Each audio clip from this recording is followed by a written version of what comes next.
রাধে রাধে বন্ধুরা, শুভ দুপুর। আজকে পাঠ করছি ভক্তি রসামৃত সিন্ধু থেকে।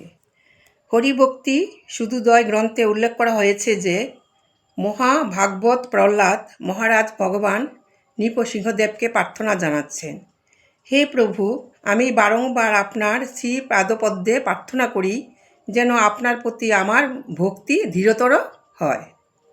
কৃষ্ণ ভাবানামৃতে যেন আমার স্থির নিষ্ঠা থাকে, কারণ কৃষ্ণ ভাবনাময় ভক্তিযুগের আনন্দ এতই মধুর যে তার সঙ্গে ধর্ম, অর্থ, কাম ও মোক্ষ সমস্ত সিদ্ধি আপনা হইতে সুলভ হয়ে যায়।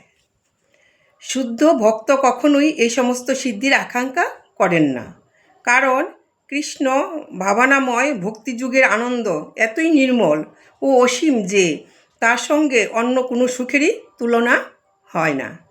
সেই জন্যই বলা হয় যে কৃষ্ণ ভাবনামৃতের যে আনন্দ তার এক বিন্দুর সঙ্গে অন্য সমস্ত আনন্দের সিন্ধুরও তুলনা হয় না।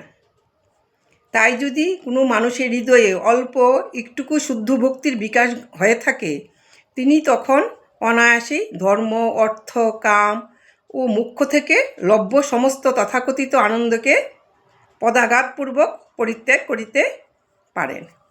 হরে কৃষ্ণ কৃষ্ণ কৃষ্ণ হরে হরে, হরে রাম রাম রাম হরে হরে। বন্ধুরা, এই বলে আজকে পাঠ রাখছি। তোমাদের কেমন লেগেছে কমেন্ট করে জানাবে। রাধে রাধে।